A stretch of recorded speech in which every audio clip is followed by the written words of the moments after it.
Hi everyone, it's Jason here. Today we're going to be having a look at the survey functionality within our platform. So we'll first create a survey and then we'll show you how you can send that survey out and view the results. So we'll start with the process of creating a survey. Within the left menu, we'll select Customers and then Surveys.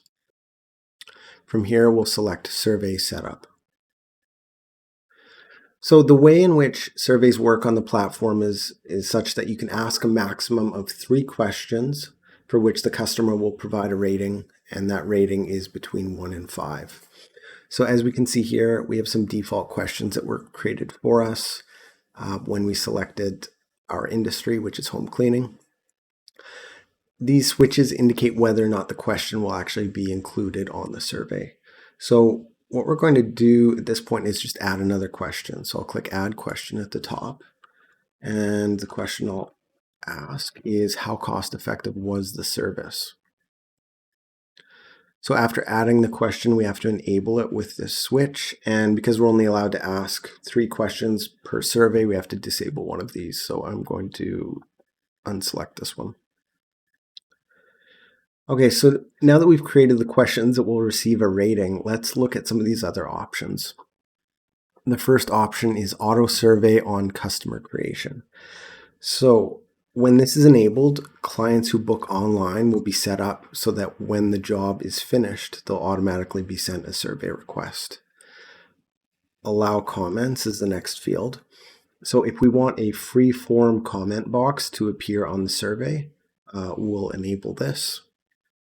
Under that, we've got the comments header. So if this is set, then this text will basically appear above the comments box. So I'm pretty happy with the default here. It's basically just asking the customer to provide any additional comments. We'll leave that as is. The next field is the coupon awarded field. Now this is entirely optional. If we want to reward customers for completing the survey, and as an incentive for completing the survey, we can select a coupon from the drop down here. So I'm going to select the coupon that I've set up for 10% off. All right, so this next section deals with driving online reviews to sites like Google and Facebook. As you know, online reviews are very important for driving sales. With the configuration of this section, our platform allows you to drive positive reviews to these websites. So let's look at how we do this. So if we want to enable this functionality, we first have to select this switch, or enable this switch, I should say. And next we need to indicate a score threshold. So for this one, I'm going to explain with an example. So let's say that Joe completes our survey and the average of his responses is 3 out of 5. Now, ideally, we wouldn't want to invite Joe to complete an online review on Google because we know that he's not happy. Let's say that we also have Mary as a customer, and Mary completes our survey, and the average of her answers is 4.5 out of 5. Based on Mary's responses, we'd like to invite her to complete a review on Google, as we know that she's a happy customer and she's likely to leave a positive review. So we can actually control who gets invited to complete an online review with the use of this field here, the review score threshold field. Basically, if we set this to 4, Joe would not be invited to complete an online review as his survey response falls under the threshold. Mary's response, on the other hand, exceeds the threshold, and as a result, our system will automatically ask her to complete a review on either Facebook or Google. So by filtering out unhappy customers before we ask them to post an online review to Google or Facebook, we can drive positive reviews to those platforms while still giving us the ability to follow up with customers like Joe, who we know are unhappy with our service. So for those customers whom we ask to complete an online review, if we want to give them the option of leaving a review on Facebook, what we do is put our Facebook URL or the URL for our Facebook page in this field here.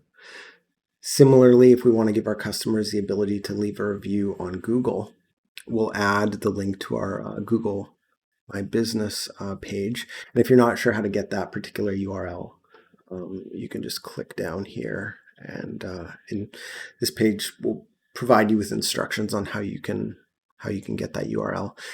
Now, this is, of course, assuming that you've already got Google My Business set up. I highly encourage you to do that, because that's certainly key for driving traffic to your business. So in my case, I'm going to say that I only want to give people the option of posting reviews on Google. So what I'm going to do is just add the link to the Google My Business page here. Save. All right, so that's pretty much it for the survey setup. Let's see how and when these surveys will actually be sent out to our customers. So there's really only a couple ways that these surveys can be sent out. The first is automatically upon the completion of a job. So let's have a look at what's required to make that happen. So we'll go into our customer list, and we're going to look at Jimmy Jacobs setup. So we can see on the customer profile that there's a check mark here that indicates auto send surveys. And what that means, it's a bit cryptic, but what it means is that after the job is complete, a survey request will be sent out to the customer automatically without you having to do anything. We can control that functionality by clicking Update Customer, and then we can enable or disable this switch as desired, basically. So what we'll do is we'll just disable the switch for now, and we see it's reflected here. Right, so with automatic surveys disabled for this customer, the question is then, how can we send survey requests manually? So what we'll do is we'll go into the invoice listing for this customer, and we'll find a job that's taken place in the past that's already been paid. So let's take a look at this one.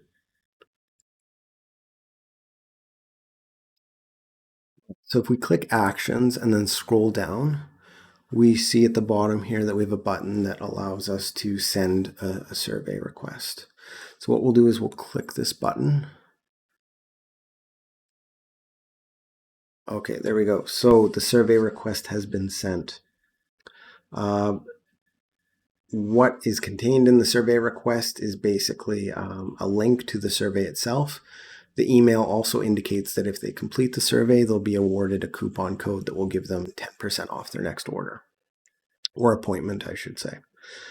All right, so let's complete the survey as the customer. So this is the link they would get. And we see here at the top that if we complete the survey below, we as the customer will receive a coupon code for 10% off a future order. All right, so let's fill this out real quick. We'll rate the quality of the cleaning job. We'll say 4. Friendliness of our cleaning staff, that was 5. And we'll say that the service was very cost effective, so we'll select 5.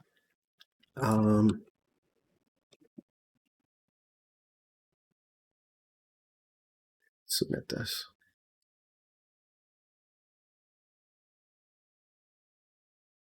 Okay, so as you saw, we gave very high marks to the service, and because the average score of our answers was over that threshold of 4.0 that we had set, we've been invited now, as you can see, to complete a review, an online review on Google. So as the customer, we can click on this link. It'll take us to the Google My Business review page, and we can add a positive review there.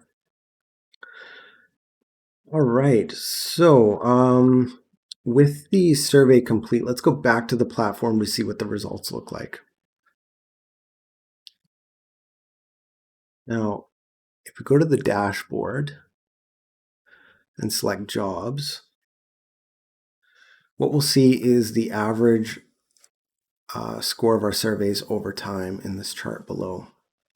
We can also click on this panel, percentage of jobs reviewed in the past month. Oops. And we get a listing of specific surveys that have been completed. So what we can do is view one of these just to see how it looks. All right, so here we see the invoice ID associated with the job date. The survey was completed April 2nd, which is today. We see the coupon that was awarded, and we also see the staff that were assigned to this job. This is very important if a customer has left a very positive review. You can use this information to reach out to your team members to thank them for the excellent work that they had done. Below, we see the ratings that each of the questions received, 4, 5, and 5, and then the comment that the customer added. All right, so we've seen how we can access the survey detail from our dashboard, but let's take a look at another way that we can access surveys. So if we click on the customer dropdown, click surveys, we're now going to click the survey locator. So essentially, when the survey locator loads up, it presents us with a date range from 1 year ago to today. It allows us to select surveys by employee. We can select surveys by team. So if we want to see the surveys that were completed for jobs that were done by the clean team, we can select the clean team. We've got one there. In addition, we can also select customers. So if we select, let's see, it was Jimmy Jacobs who completed that survey. He's done a few of them for us. So from here, we can click view and see that same detail that we saw before. So the survey locator gives you a lot of power in terms of seeing which customers have left what reviews, what employees are up to in terms of the quality of their work, that sort of thing. That's pretty much it for this video. If you have any questions on anything we've covered today, feel free to submit a ticket or contact us using the details on our Contact Us page. In the next one, we'll take a look at, actually, I forget what we'll take a look at, but we'll look at something. Thank you very much. Have a great day.